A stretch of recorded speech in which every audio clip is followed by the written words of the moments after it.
the lights went out. It was pitch black. I heard the slow creak of my door opening. As the lightning struck outside, I saw a flash of the monster that had entered my room. I've never really been scared of much. Me and my friends used to watch horror movies all the time, and they never frightened me. I just found them funny. I used to go for long walks in the woods at midnight, all by myself, with nothing but a toothpick and a packet of sherbet lemons. I was fearless. That was, until the day it happened. Until the day it all changed. I've always been a swell kind of guy.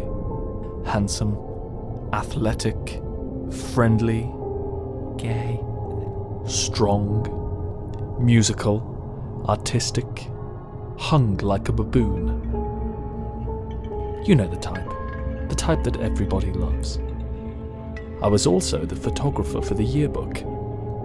Photography has always been a hobby of mine. I love capturing the most intimate moments of people's lives. Capturing a single, beautiful moment in time.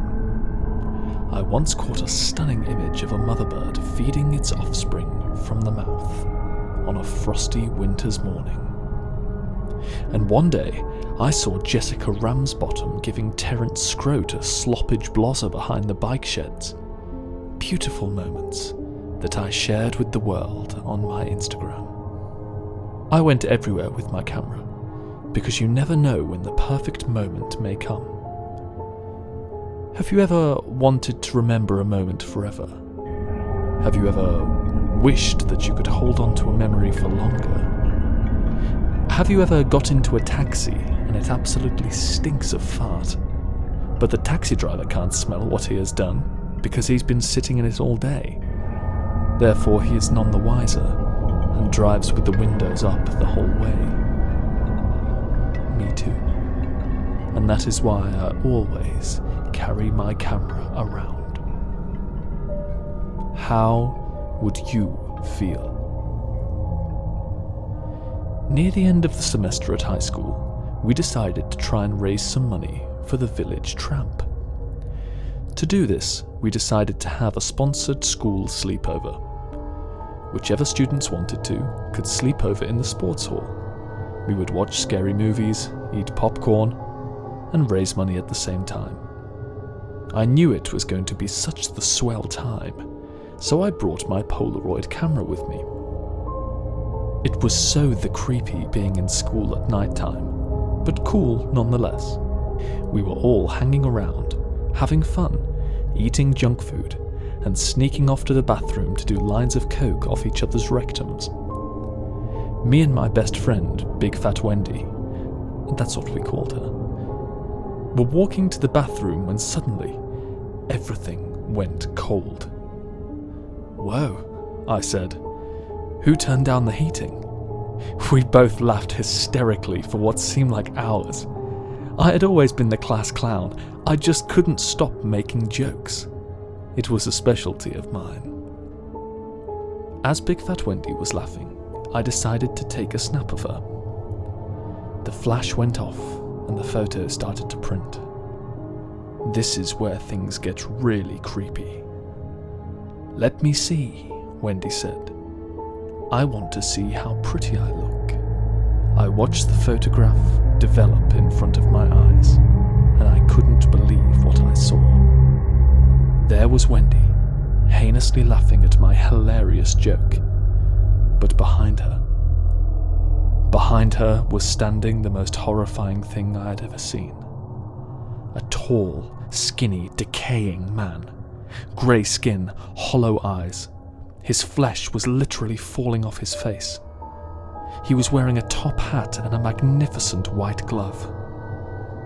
We both looked up from the photo, but the man was nowhere to be seen. We were so scared. But we just decided it was a trick of the light and carried on with our evening. Have you ever seen something that just doesn't seem right? Have you ever seen something that cannot be physically explained? Have you ever been speaking to somebody and you can see a bogey hanging from their nose, but you don't know them well enough to say anything? Me too. And that is why I always carry my camera around. How would you feel? We arrived at the bathroom and went in together. I walked over to the urinal, and Big Fat Wendy went into a cubicle and squeezed out the loudest and most sloppy poo I have ever heard. It's cool though. We were like so the closest, we do everything together. Although I could tell from the smell that she had had doner kebab and cheese and onion crisps for dinner last night. Anyway, once she had cleaned herself up, we stood looking in the mirror together and decided to take a mirror selfie. The light above us started flickering. "Whoa," I said.